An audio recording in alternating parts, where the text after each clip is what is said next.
You are listening to the Horse Radio Network, part of the Equine Network family. Greetings, everyone. Coach Jen here, and thanks for tuning in to Horse Tip Daily, episode 1467.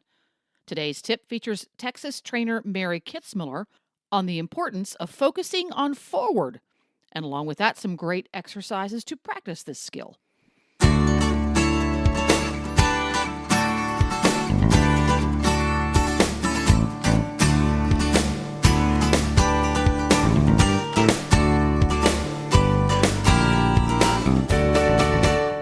Going over a bridge in a competition setting is essentially changing the footing. It's what's underfoot. There's not really a bridge there. It's it's slats or a piece of wood or something.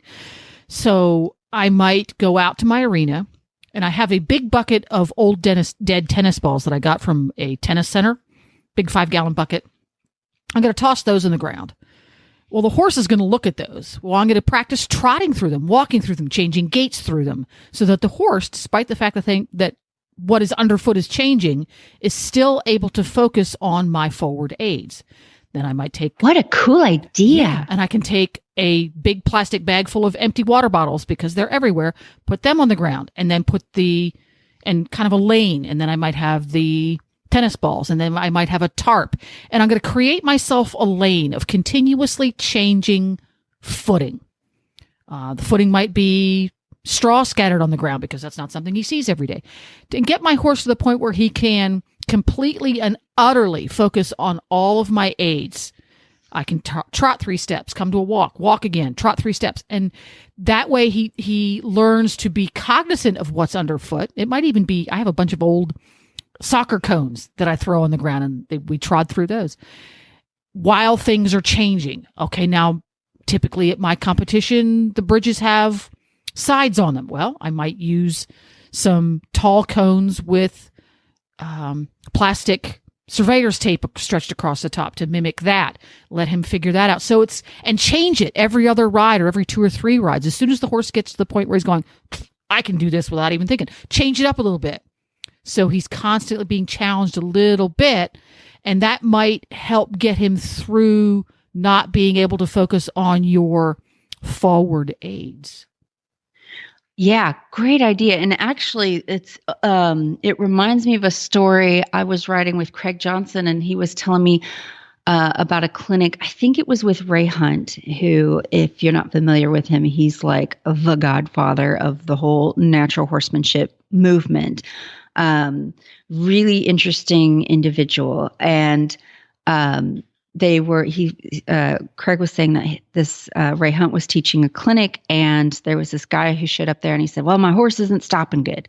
He's not doing the sliding stop he's supposed to. And the guy just kept running him back and forth and trying to pull on him to get him to stop because the stop is broken, right? So you're going to work on 100 stops until the horse gets better. Well, it's just getting him nowhere. And so Ray threw a tarp down in the middle of the arena and he says, just see if you can get him to cross that. And this guy's kind of like, what the heck? I told you it's my stop. It's not my tarp. I don't have a tarp problem. But he humored him and tried to get the horse to cross the tarp. And the horse, boogered at it and didn't want to cross and going sideways and this and that and the other. And so he just kept working on it and working on it and working on it until the horse would cross confidently. And then pretty soon he could get the horse to canter straight line and just cross the tarp like it was nothing. And the horse could go back and forth in this beautiful straight line, cantering across this tarp.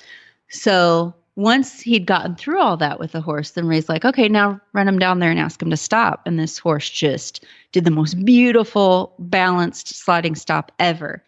And so what that highlighted was your problem isn't really the problem. It's a symptom. Well, there you have it. You can find Mary doing demos, teaching clinics, and competing with her horses all over the world. So follow along on her adventures via any social media. She's everywhere. Or you can find her on her website, marykitzmiller.com. Horse Radio Network has thousands of engaging podcasts for horse people, and you can have them sent right to your phone. Just subscribe via your favorite podcast player.